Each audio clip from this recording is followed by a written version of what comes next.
Bom dia, a paz do Senhor Jesus esteja no seu coração nesta manhã.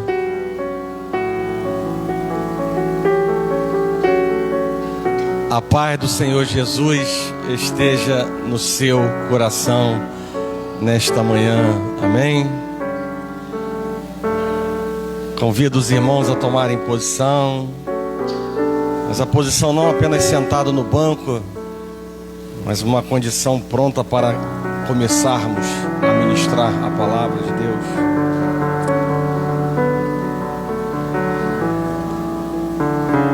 Certa vez o salmista disse: alegrei-me quando me disseram, vamos à casa do Senhor.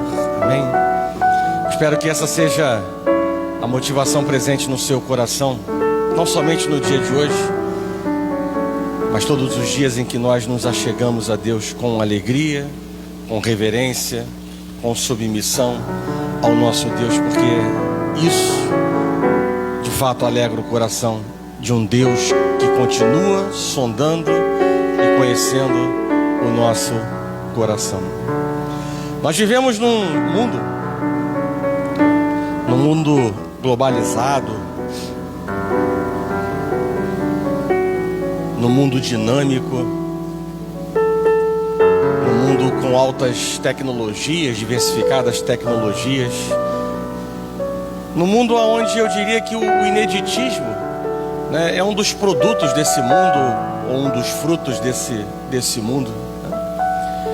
E ser inédito ou fazer algo inédito é importante porque muitas vezes está relacionado ao financeiro, muitas vezes está relacionado à própria glória pessoal.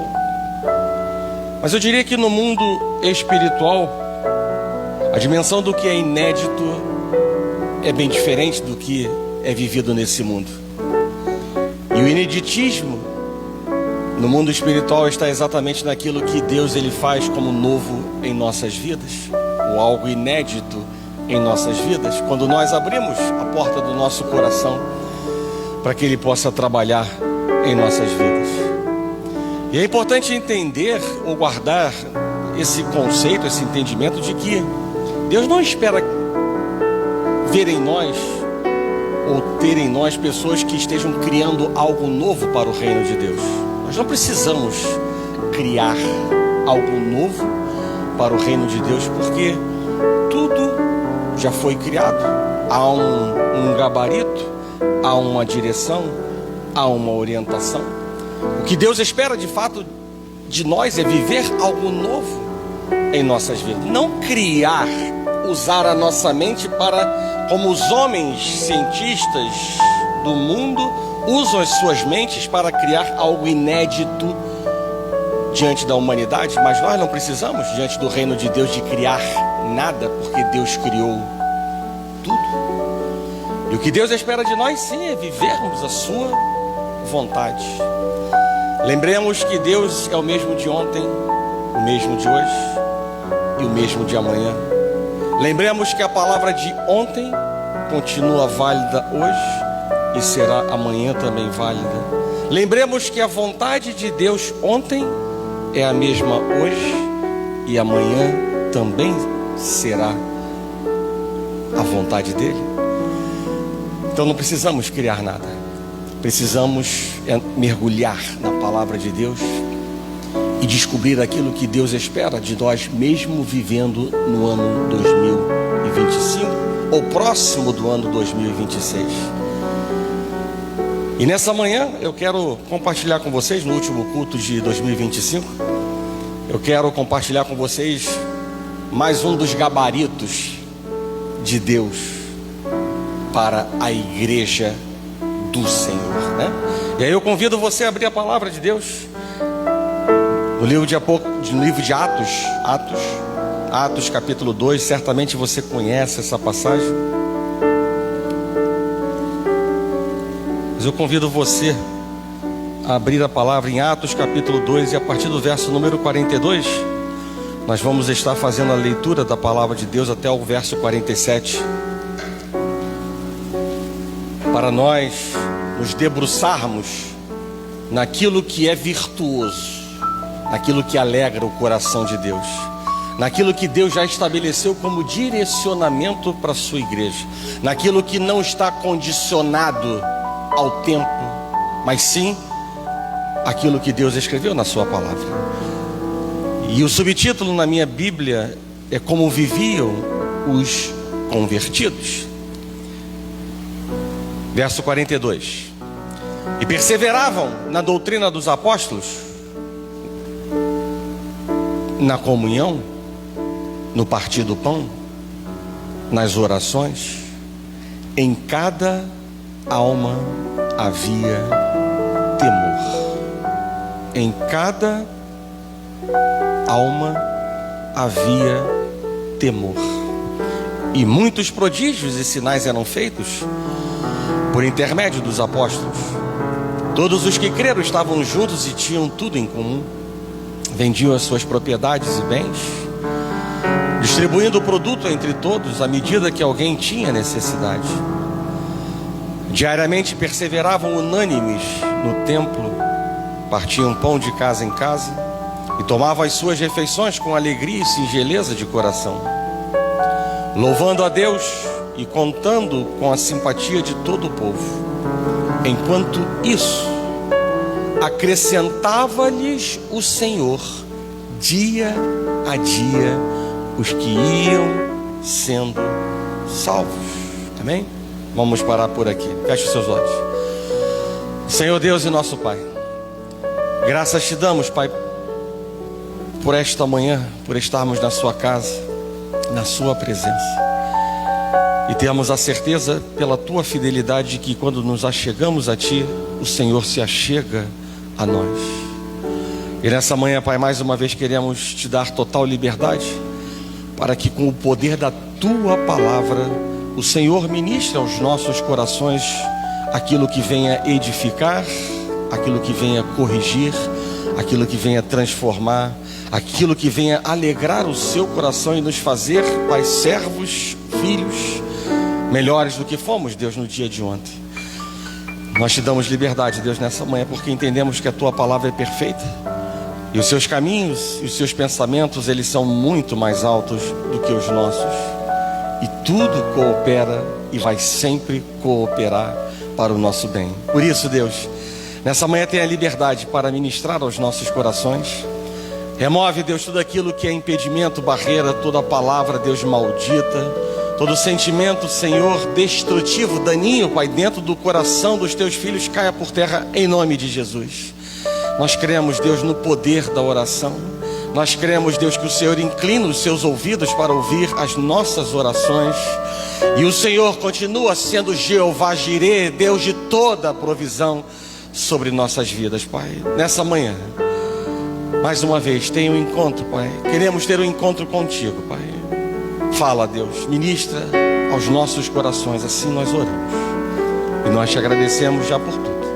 Em nome de Jesus, e que a igreja do Senhor diga amém. Podem sentar. – 40 dias após a ressurreição de Jesus, a palavra de Deus nos mostra que Jesus, ele deu instruções finais aos seus discípulos e ele ascendeu ao céu. E era preciso que os discípulos eles voltassem para Jerusalém e eles se recolhessem durante alguns dias para jejuar, para orar, enquanto aguardavam o Espírito Santo, o qual Jesus disse que viria para eles, E obviamente tudo que Cristo fala se cumpre, e a promessa se cumpriu. E decorridos 50 dias após a Páscoa, no dia de Pentecostes, um som como um vento impetuoso encheu a casa onde 120 discípulos eles estavam reunidos. E diz a palavra de Deus que línguas de fogo pousaram sobre cada um deles e começaram a falar em línguas diferentes da sua, conforme aquilo que o Espírito Santo ia dando e capacitando a cada um desses discípulos. E a partir daí diz a palavra de Deus que a igreja primitiva, ela perseverava na doutrina dos apóstolos, ela perseverava na comunhão, ela perseverava no partir do pão e ela perseverava na oração. Ela não somente perseverava na doutrina dos apóstolos, mas em todas essas coisas que eu acabei de reforçar. Não há dúvidas de que a igreja primitiva, ela tinha pontos fortes, ela tinha pontos virtuosos que merecem ser elogiados. Era uma igreja hospitaleira, era uma igreja engajada em missões, era uma igreja fervorosa, era uma igreja unida, era uma igreja que perseverava na oração, era uma igreja centrada na defesa do evangelho. Era uma igreja que também colocava a causa da obra de Deus em primeiro lugar. Mas obviamente que a igreja primitiva, assim como nós, não está localizada no paraíso, né? A igreja dos apóstolos também tinha os seus problemas. Havia incompatibilidades, havia contendas, outras coisas mais, ora por causa de divergências doutrinárias, ora por causa de conflitos culturais, ora por conta de problemas éticos, morais, ora por conta de rebeldia. E ao ler Atos dos Apóstolos e principalmente as epístolas de Paulo destinadas às igrejas como as de Coríntios, se vê claramente, ou pode-se pontuar claramente, quais eram esses problemas que estavam presentes na igreja primitiva. E a gente pode ver que eram brigas, facções, divisões, invejas, ciúmes, adultério, amor ao dinheiro e até mesmo casos de incesto. E não diferente da atualidade, existiam também aqueles que não se convertiam genuinamente, não se converteram de fato. Lembrem-se do discípulo que era ladrão e traidor e que não mudou o seu caráter, Judas Iscariotes. E isso tudo sem falar em algo que não é agradável até os dias de hoje, que foram as perseguições, né?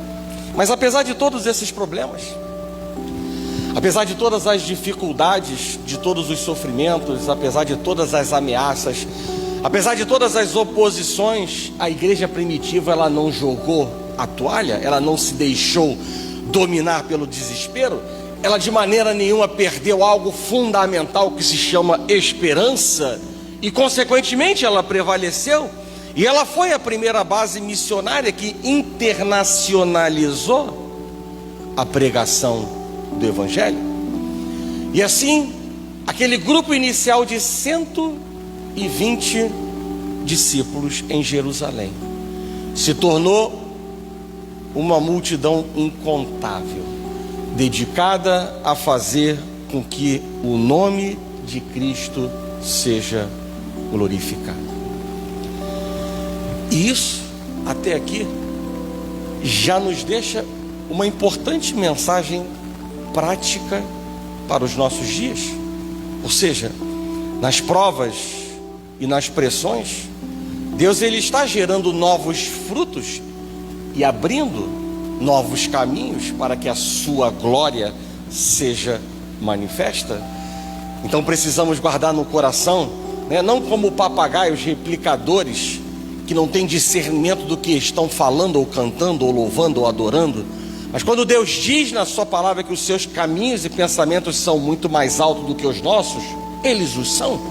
Quando a palavra de Deus diz em Romanos 8:28 que todas as coisas cooperam para o bem daqueles que amam ao Senhor, daqueles que são chamados segundo o seu propósito, isso se cumpre, ainda que o tempo de Deus seja diferente do nosso tempo. O tempo passa, mas eu diria que o pecado continua sendo pecado. A essência do pecado, ela é imutável. Mas as suas expressões e a forma como a sociedade lida com ele, isso sim eu diria que estão em constante adaptação e redefinição. E são percebidas também dentro das igrejas. e sobretudo dentro das igrejas de porta larga, das igrejas meninas. Hoje, muitas pessoas têm procurado as igrejas para obter benefícios materiais e se esquecem de fato o que é a igreja, o que é ser igreja. Hoje, o relativismo é tolerado como normal por muitos. A ideia de pecado passou a ser algo muito vago. O pecado em muitas pessoas já se institucionalizou, já se acomodou. Convive-se com o pecado, tolera-se o pecado, acaricia-se o pecado. O pecado é como se fosse um animal de estimação. E tem muito crente carnal dentro das igrejas, brincando com o pecado. Hoje ecoa a teologia da prosperidade, que tem enfatizado que seguir a Jesus é automaticamente candidatar-se a uma vida de sucesso financeiro, de projeção social e quase que de imunidade a qualquer tipo de sofrimento. Na verdade, até mais do que isso, segundo essa proposta, segundo a teologia da prosperidade, todo cristão tem o direito de reivindicar e até de exigir de Deus a satisfação de seus desejos pessoais. A teologia da prosperidade está trazendo o celeste por vir para o terrestre presente, para nós comermos sempre a melhor comida, vestirmos as melhores roupas, para dirigirmos os melhores carros, para termos as melhores casas, para termos o melhor de todas as coisas, para adquirirmos muitas riquezas, para não adoecermos nunca, para não sofrermos qualquer tipo de acidente. Pela teologia da prosperidade, basta crermos no coração e decretarmos em voz alta a posse de tudo isso, e isso se materializará. Basta usar o nome de Jesus com a mesma liberdade que os homens passam um cartão de crédito, e tudo acontecerá. E se não acontece, é por falta de fé. Hoje, além de tudo isso, muitas igrejas se tornaram nada mais do que centros de entretenimento, empregando táticas, estratégias que atraem as pessoas à igreja, que hipnotizam os membros das igrejas, mas são incapazes de ministrar a verdadeira palavra quando vem à igreja. Irmãos, Deus, Ele nunca tensionou que a igreja fosse assim. E para não achar que eu tenho palavra que te convence, né? Em Mateus capítulo 16, verso 18, Jesus, Ele disse o seguinte, preste atenção: sobre esta pedra eu edificarei a minha igreja, e as portas do inferno não prevalecerão contra ela. Observa, igreja, que a única condição do Senhor nessa promessa, eu edificarei a minha igreja. Então Deus não deu essa palavra para nenhum pastor de igreja nenhuma, dando a ele autoridade e legitimidade para dizer: eu edificarei a minha igreja. Eu, o Senhor, a minha do Senhor igreja. É por isso que sou estranho aos olhos de Deus ver tanto ineditismo presente em igrejas infladas. Eu edificarei a minha casa. A garantia do Senhor é válida somente quando Ele edifica a sua igreja à sua maneira. Não é a maneira do pastor, não é a maneira do coach, não é a maneira dos estrategistas, é a maneira dele. Quando nós seguimos a sua planta, nós podemos estar certos de que Ele estará agindo no meio de nós e por meio de nós, e de que nada, nem mesmo as portas do inferno, prevalecerão. E você precisa crer nisso, porque se você não crê nisso, você está disposto ou com coração fácil para aceitar as propostas do mundo, das igrejas, aquilo que é colocado nas mídias sociais. E o espírito de comparação, ele é nutrido, e daqui a pouco começa a dizer: por que que na nossa igreja não tem isso, aquilo? E Deus está dizendo de maneira clara: eu edificarei a minha igreja da minha maneira. E qual é essa planta? E qual é essa planta de Deus? A primeira igreja, a igreja de Jerusalém. Aqueles crentes novatos, eles não sabiam absolutamente nada a respeito de edificar uma igreja. Eles eram o embrião da igreja de Cristo, não tinham precedente, eles não tinham um livro sobre a igreja, nem mesmo o Novo Testamento eles tinham. E apesar disso, a igreja primitiva foi edificada à maneira de Cristo. E assim, eu não posso dizer algo diferente de que ela é o modelo para a igreja contemporânea. A igreja primitiva era uma igreja que perseverava. Eu vou repetir para que entre no seu coração.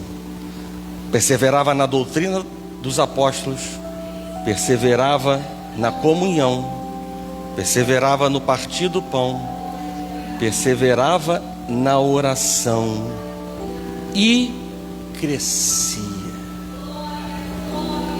Porque isso também nós lemos. Como isso fazia diferença, como isso faz diferença, como isso fará diferença. E quando nós trazemos esses pilares espirituais para os nossos dias, nós podemos afirmar que para alguns irmãos isso tem sido uma referência, uma bússola, um vívido posicionamento. Mas para outros dentro das igrejas tem sido um alvo ainda negligenciado, um alvo a ser alcançado. E aí cabe um importante e virtuoso questionamento: o que pode justificar o descumprimento ou a negligência desse princípio sábio, virtuoso, edificador, desses pilares na igreja de hoje? O que pode justificar a negligência ou descumprimento desses princípios? E nós precisamos refletir. Somos seres pensantes, precisamos refletir. Até que ponto nós estamos cumprindo a orientação de Paulo à igreja de Filipos, que lá no capítulo 2 de Filipenses, no verso 12 diz: desenvolvei a vossa salvação com temor e tremor diante de Deus. Até que ponto nós estamos cumprindo essa orientação? Desenvolvei a vossa salvação com temor e tremor. Até que ponto nós estamos cumprindo a recomendação desse mesmo apóstolo à igreja em Roma? Agora no livro de Romanos, no capítulo 12, verso 1 e 2, que diz: apresenteis o vosso corpo por sacrifício vivo, santo e agradável a Deus, porque isso sim é o vosso culto racional. Mas ainda, disse Paulo: e não vos conformeis com este século, mas transformai-vos pela renovação da vossa mente, para que experimenteis qual seja a boa, agradável e perfeita vontade de Deus. Até que ponto nós estamos cumprindo esta recomendação de Paulo? Ou ainda, até que ponto é favorável vivermos ou estarmos debaixo do mesmo discurso de Paulo também, que disse: não faço o bem que prefiro, mas o mal que não quero, esse faço. Será que nós estamos dando importância ao que Jesus disse no Monte das Oliveiras, que é preciso perseverar até o fim? Até que ponto nós estamos vivendo o princípio de João Batista, que diz que eu diminua para que Cristo cresça em mim? Ou ainda, precisamos refletir, mesmo que possa soar estranho, até que ponto a conversão está sendo vivida em nós? Até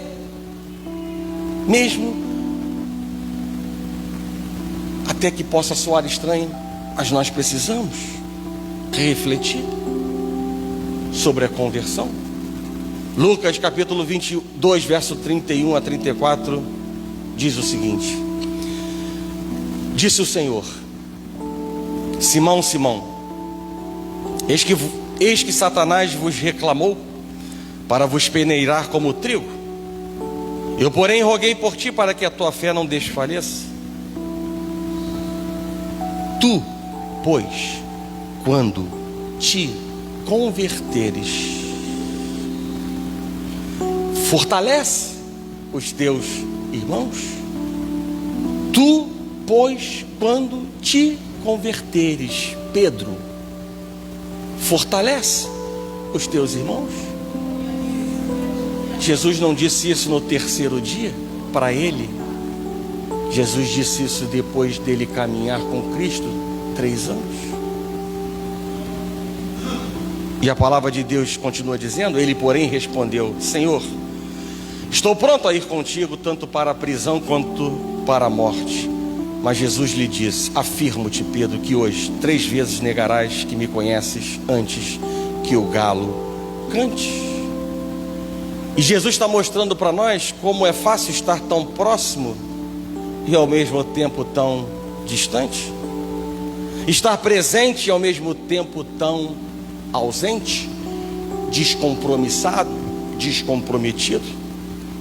Nós não podemos ter apenas a certeza de que Ele é o Cristo, de que Ele é o Senhor, de que Ele é o Salvador, de que Ele é o caminho, de que Ele é a verdade, de que Ele é a vida, de que Ele é o maravilhoso conselheiro, de que Ele é o Deus forte, de que Ele é o Pai da eternidade, de que Ele é o príncipe da paz, de que Ele é o Deus Emanuel, Deus conosco, que Ele vai voltar, mas viver como se Ele não fosse voltar, como pessoas que se convenceram, mas ainda não se converteram.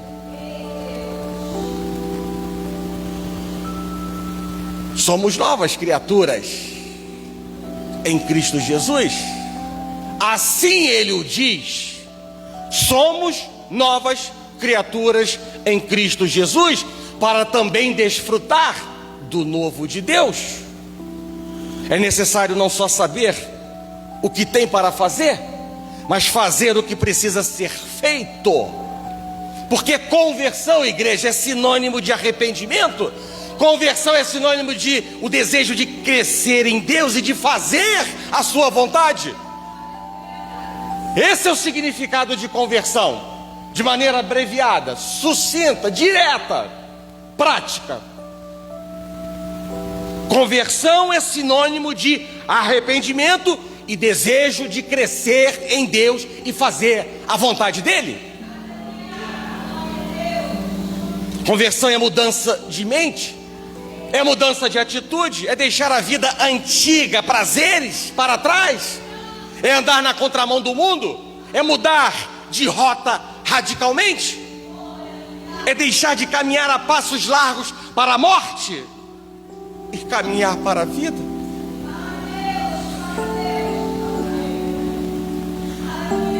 Nós não podemos mais ser indiferentes. a como Deus nos vê. Nós não podemos ficar negando Cristo com nossas decisões, com os nossos posicionamentos. Nós precisamos ter temor a Deus, se esforçar para se apresentar aprovado diante de Deus.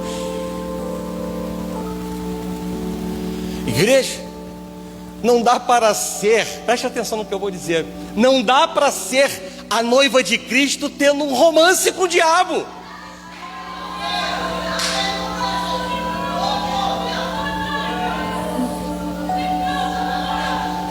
Não dá para ser a noiva de Cristo tendo um romance com o mundo, porque de uma mesma fonte não pode jorrar o que é doce e o que é amargoso. Porque Deus diz na sua palavra: andarão dois juntos se não houver entre eles um acordo. Andará Deus conosco se tivermos um coração duro, soberbo, orgulhoso, indiferente, resistivo.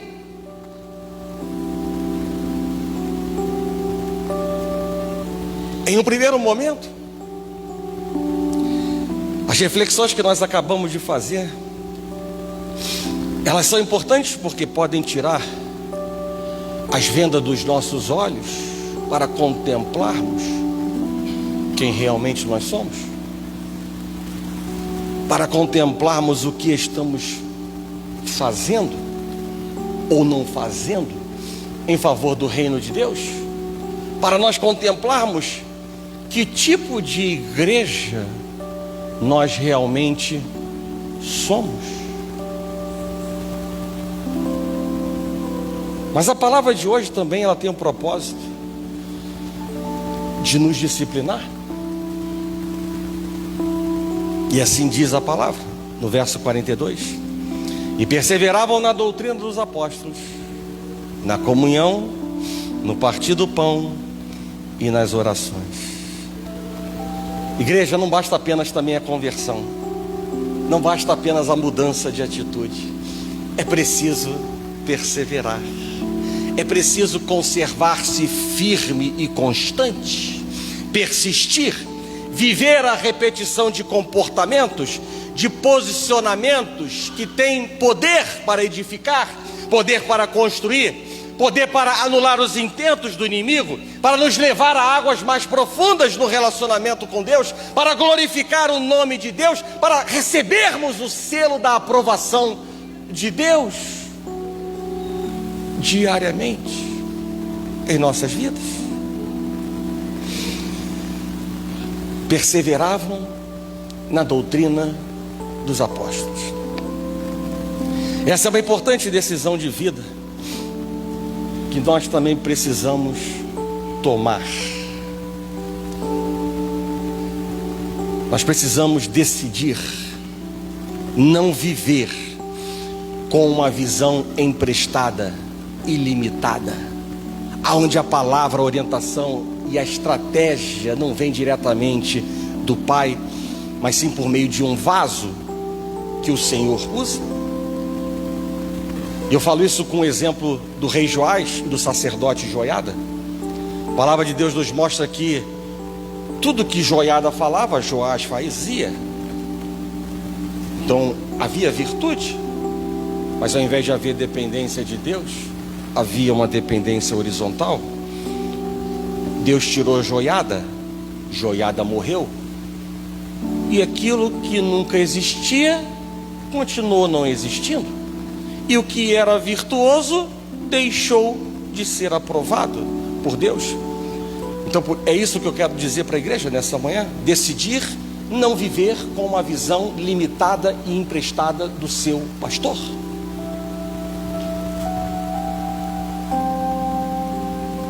Abram a mente e o coração. Abram a mente e o coração para entender a profundidade do que está sendo dito nesta manhã. Perseveravam na doutrina dos apóstolos é decidir não viver se alimentando também apenas de uma comida rala, por praticidade, por comodismo, se nós temos a opção de sermos alimentados com comida sólida, de profundidade, da parte de Deus? Perseverar na doutrina dos apóstolos implica em decidir não viver desperdiçando a oportunidade de conhecer as vontades declaradas de Deus na sua palavra, já que as vontades de Deus, são elas que abrem o caminho da vitória, são elas que selam a aprovação de Deus sobre nossas vidas. Então não podem ser negligenciadas, precisam ser conhecidas. E só conhecemos lendo.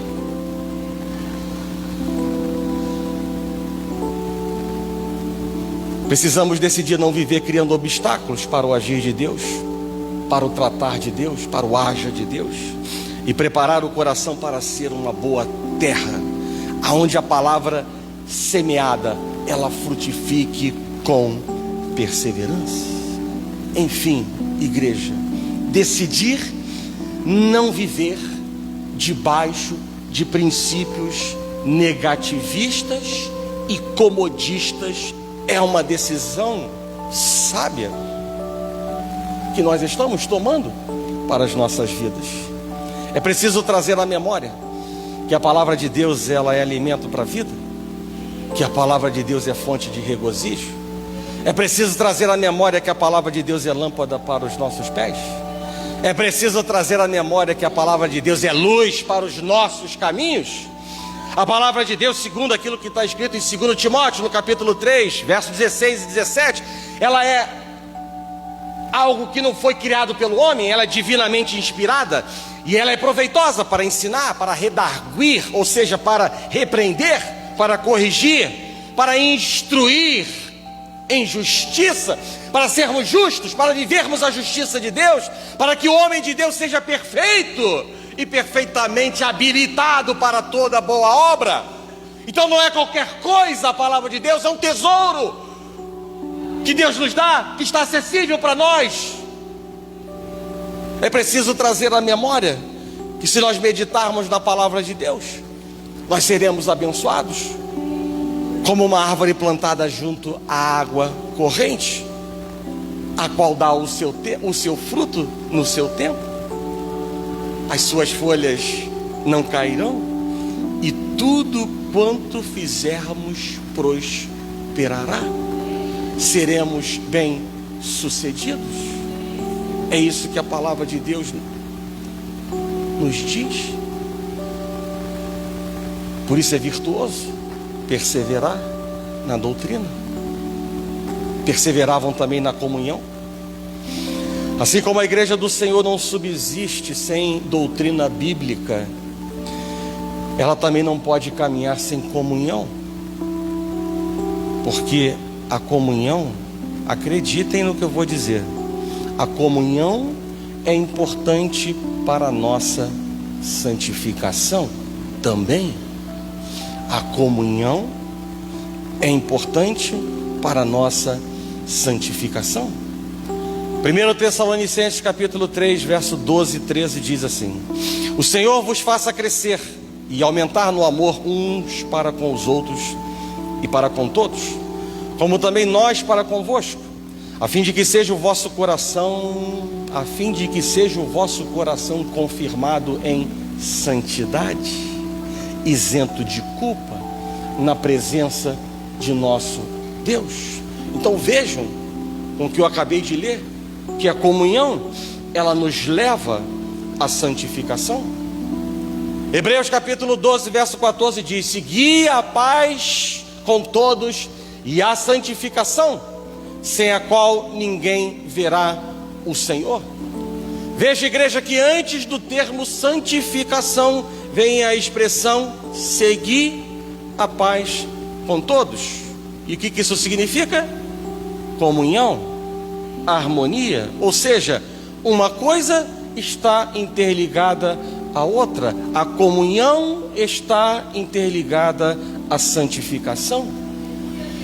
Mas ainda há facções, ainda existem divisões, ainda existem contendas minando as forças espirituais do crente. há corações machucados e amargurados. Existem relacionamentos em crise na igreja. Na igreja. E por incrível que pareça, muitos dos que se encontram nessas condições pensam que está tudo muito bem, continuam a orar, ofertar, ir à igreja, e por conta disso acreditam estar no caminho da santificação. Porém, contudo, podem estar próximos de um precipício que leva à morte. Igreja, Cristo certa vez ele fez um alerta em Mateus capítulo 5, verso número 24. Disse assim a palavra: deixa perante o altar a tua oferta, vai primeiro reconciliar-te com teu irmão, e então, voltando, faze a tua oferta. Ou seja, Deus mostra de maneira clara que o perdão deve preceder a verdadeira adoração. Essa é uma mensagem clara que está aqui nessa palavra, nesse versículo. Mas esse versículo também chama a nossa atenção de que a comunhão, a união, a unidade agradam o coração de Deus, a ponto de Deus falar: faça primeiro isso e depois me adore, para que seja genuíno, verdadeiro o seu ato, porque assim você se mostra praticante da palavra e não apenas ouvinte, enganando a si mesmo. Não há como avançarmos na santificação pessoal se não vivermos em comunhão com os nossos irmãos. A comunhão, ela é um presente de Deus para nós. A Bíblia não conhece o cristianismo solitário. Crentes isolados são vulneráveis, mas a comunhão fortalece, a comunhão cura, a comunhão sustenta. Eu diria que a unidade do corpo de Cristo abre espaço para dons e milagres da parte de Deus. A comunhão é um ambiente fértil para o agir sobrenatural de Deus. A igreja, ela é uma família em que nós devemos construir pontes de amizade e não muralhas de separação. Eu vou repetir para você, A igreja é uma família em que devemos construir pontes de amizades e não muralhas de separação, aonde o amor, a aceitação, o perdão, a restauração devem estar presentes dentro de nossos corações. Sabe por quê? Porque um corpo dividido é um corpo fraco ou um corpo morto. Irmãos, nós seremos conhecidos como discípulos de Cristo. Nós precisamos escutar. Não sei a dimensão de como chegará a palavra no seu coração nesta manhã, se para te confrontar, para te exortar ou para reforçar algo que a palavra de Deus nos mostra. Mas é importante tornar público o conhecimento de algo que é virtuoso, que edifica e que alegra o coração de Deus. Seremos conhecidos como discípulos de Cristo pelo amor.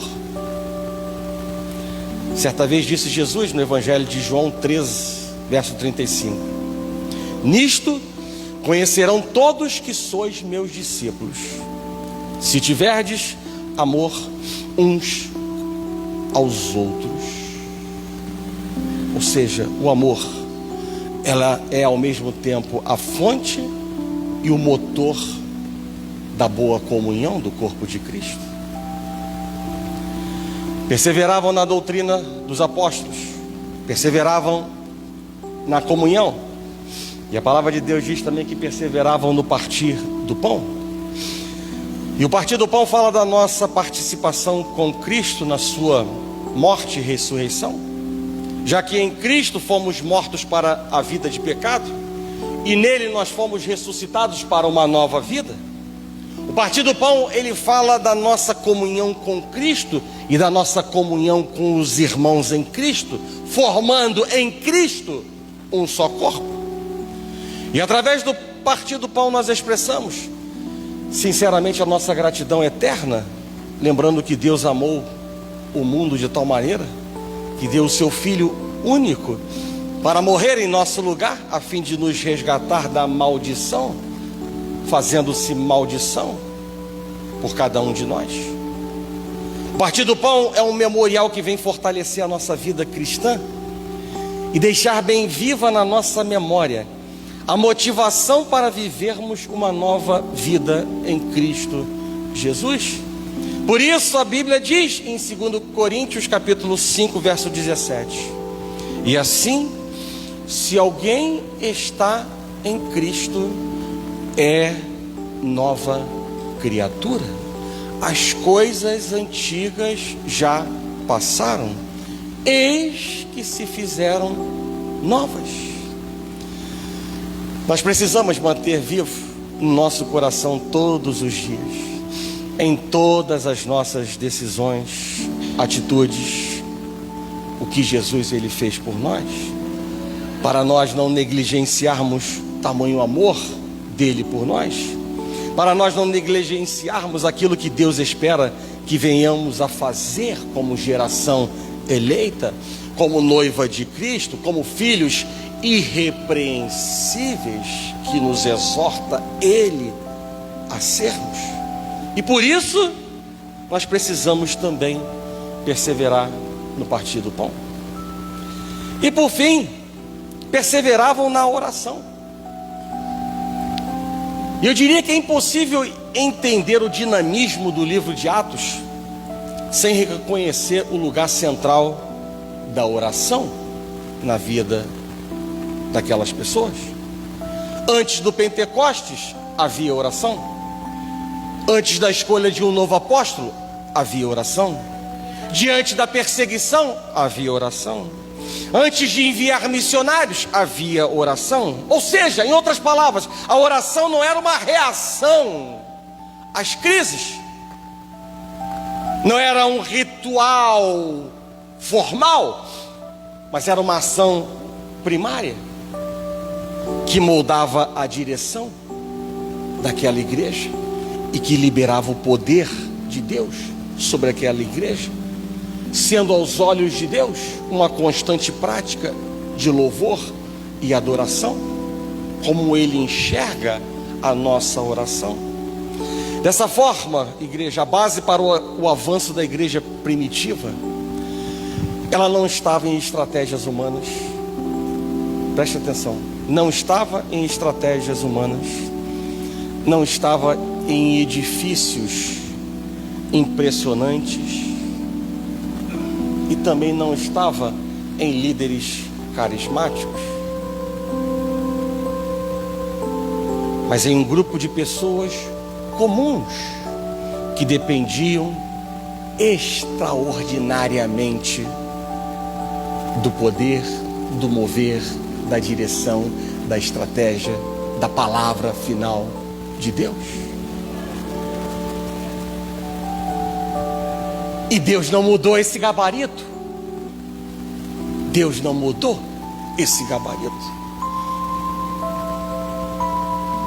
A igreja primitiva nos ensina que o verdadeiro poder de uma igreja, ela nunca será medida por recursos. Nunca será medida por recursos, mas sim por sua dedicação ao lugar de oração. E assim diz a palavra, Romanos 12, verso 12: regozijai-vos na esperança, sede pacientes na tribulação e na oração, nada diferente de que? Perseverante. É o que diz a palavra. Hebreus capítulo 10, verso 35 e 36 diz: não abandoneis, portanto, a vossa confiança, ela tem grande galardão. Com efeito, tendes necessidade de perseverança, para que, havendo feito a vontade de Deus, alcanceis a promessa do Senhor. Irmãos, caminhando para o fim da mensagem, uma igreja avivada, uma igreja que cresce, uma igreja com maturidade, inexoravelmente é uma igreja que persevera na palavra, na comunhão, no partir do pão e na oração. E nós precisamos ter como meta a intimidade com Cristo. Nós precisamos ter como meta a intimidade com Cristo. Nós precisamos mergulhar no conhecer a Cristo, nos tornarmos um filho segundo o coração de Deus, uma filha segundo o coração de Deus. E isso não significa experimentar apenas ou somente o poder do Cristo ressuscitado, mas também compartilhar os seus sofrimentos. E aí Paulo vai nos dizer algo muito importante nessa manhã, em Filipenses, no capítulo 3, a partir do verso 12. Não que eu tenha já recebido ou tenha já obtido a perfeição, mas prossigo para conquistar aquilo para o que também fui conquistado por Cristo Jesus. Irmãos, quanto a mim, não julgo havê-lo alcançado, mas uma coisa faço. Entroniza isso, entroniza o que vai ser dito agora. Esquecendo-me das coisas que para trás ficam e avançando para as que diante de mim estão, prossigo para o alvo, para o prêmio da soberana vocação de Deus em Cristo Jesus. E lá no verso 16 vai dizer o seguinte: todavia, andemos de acordo com aquilo que já alcançamos da parte de Deus. E esse alcançamos da parte de Deus inclui também e principalmente o conhecimento que já adquirimos da palavra de Deus. Quão bom já não sermos mais inocentes de tantas coisas. O haja de Deus também depende de mim e de você. Deus, ele está pronto para abençoar, mas é a ação do homem que gera a reação, a providência de Deus. Vinho novo é para odres novos. Vinho novo é para odres novos. E o Senhor está dizendo para nós nessa manhã: levanta-te, fortaleça-te, marche na direção da igreja primitiva, persevere na leitura, persevere na comunhão, persevere no partir do pão, persevere na oração, ou numa outra leitura, se não está tão claro o que Deus está falando, caminhe em unidade, pratique a justiça no servir, haja fidelidade na comunhão e na sua adoração. Irmãos,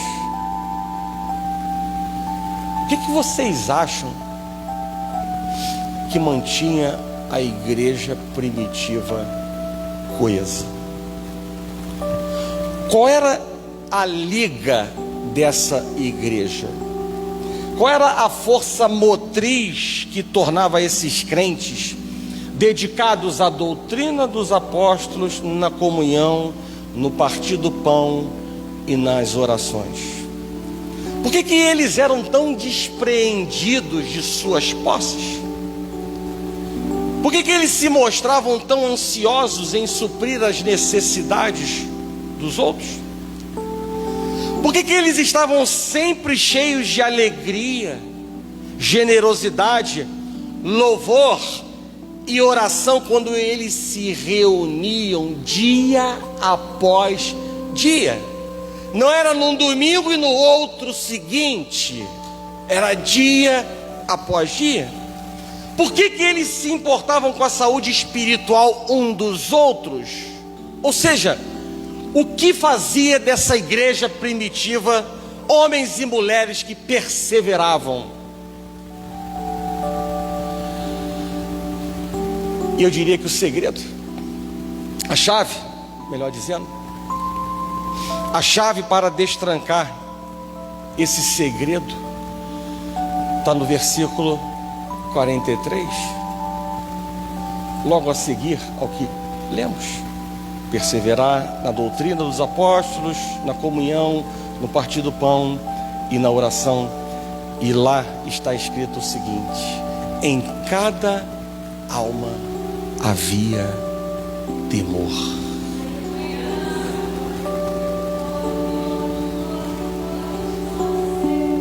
Por isso eu pergunto: precisamos criar alguma coisa no reino de Deus? E em cada alma havia temor, em cada alma havia um senso jubiloso e trêmulo de reverência, de que não se deve brincar com o Deus dos apóstolos. E eu pergunto para os irmãos nessa manhã: aonde estão as igrejas sobre as quais Lucas, aonde estão as igrejas sobre as quais Lucas poderia dizer hoje: havia em todos eles um profundo temor, havia em todos eles uma grande reverência, havia em todos eles grande tremor?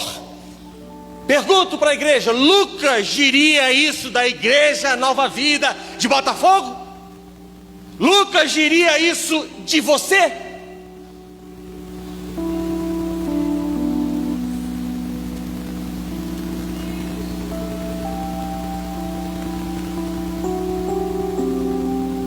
Verso 43 diz: em cada alma, em todas as almas havia temor.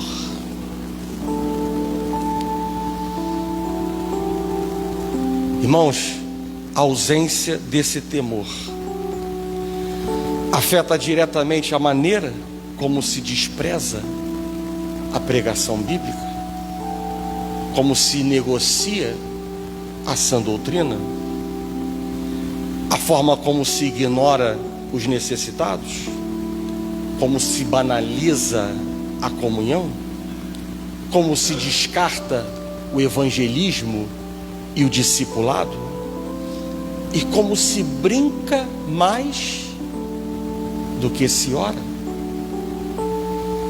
Mas a igreja que se compromete em andar no temor do Senhor, que a palavra de Deus diz que é o princípio da sabedoria, essa igreja, por aquilo que nós lemos e dissemos nessa manhã, essa igreja, ela vive coesa, essa igreja persevera, essa igreja cresce.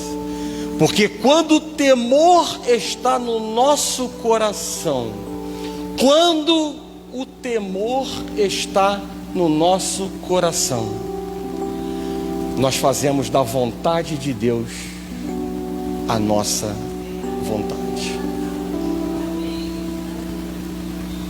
Quando há temor do Senhor, nós fazemos da vontade dele a nossa vontade.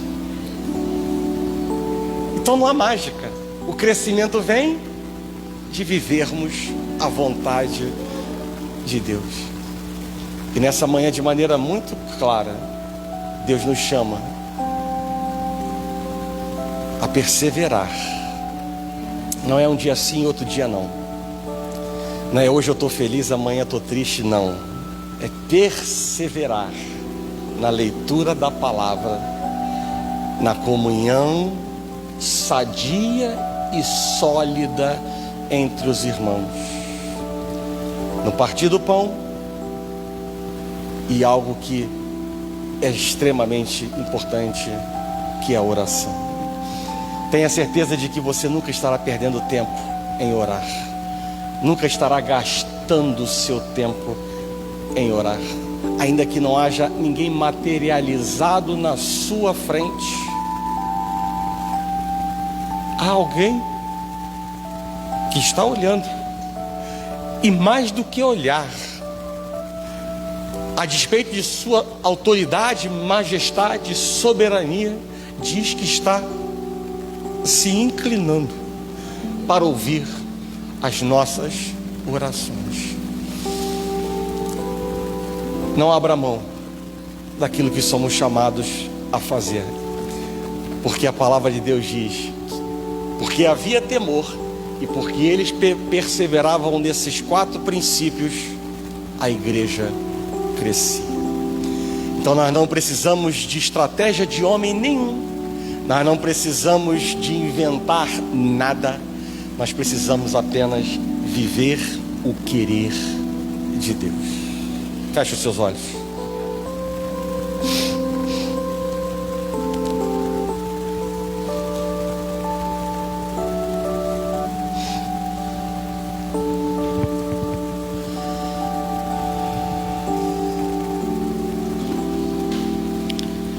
Senhor Deus e nosso Pai, graças nós te damos, Pai, por mais uma palavra que desce da sala do teu trono para nos alcançar, Deus, nesta manhã. E por aquilo que está na tua palavra escrito, temos a certeza de que não voltará vazia para o Senhor, sem que cumpra para o qual o Senhor designou. Nessa manhã, operar em nossos corações, em nossas vidas. Ó Deus, nos ajuda a viver a tua palavra, a tua vontade. Inclina, Deus, o nosso coração à tua palavra, para que, Deus, outras coisas, outras vozes, outros pensamentos não venham ocupar a prioridade em nossas vidas, mas que nós possamos, Deus, mergulhar em fazer aquilo que o Senhor já decretou na sua palavra, e entender que o Senhor é imutável e a sua palavra também é imutável e a tua vontade também é imutável. O que nós precisamos para sermos prósperos e vitoriosos e felizes já foi declarado pelo Senhor na sua palavra. Ajuda-nos, Deus, a viver nesta dimensão, anulando, Deus, todo e qualquer, Senhor, todo espírito, Deus, opositor, toda palavra, Senhor, ó Pai, que vem para desconstruir, que vem para enfraquecer o que o Senhor tem revelado, Deus, aos nossos corações, Pai. Nessa manhã, Pai, nós entendemos a importância da tua palavra e de perseverar na doutrina dos apóstolos, na doutrina da tua palavra, de perseverar na comunhão, na oração e no partir do pão. E nos ajuda, Deus, a vivermos nesta dimensão, para que possamos, Deus, ver a tua igreja crescer. Nós queremos, Deus, ver esta igreja unida no mesmo propósito, no mesmo pensamento e no mesmo agir, Pai. E nós sabemos que não é por força nem violência, tudo é pelo teu Espírito. Por isso, tenha liberdade nessa manhã para trabalhar não somente na vida daqueles que vêm oferecer a ti as suas primícias de vida, que entendem a responsabilidade de estar na tua casa no domingo, mas também, Deus, aqueles que não estão presentes, seja qual forem os motivos, o Senhor o conhece, mas nós pedimos que tenha misericórdia, Pai, de nós e deles, do corpo de Cristo, da Igreja Nova Vida de Botafogo, para que nós possamos, Deus, nos alinhar à tua vontade e desfrutar daquilo que o Senhor, Pai, já escreveu para esta igreja, para as nossas vidas, Pai. Assim, Deus, nós oramos, Pai. Assim nós oramos e nós agradecemos por tudo nesta manhã, em nome de Jesus, e que a igreja do Senhor diga amém.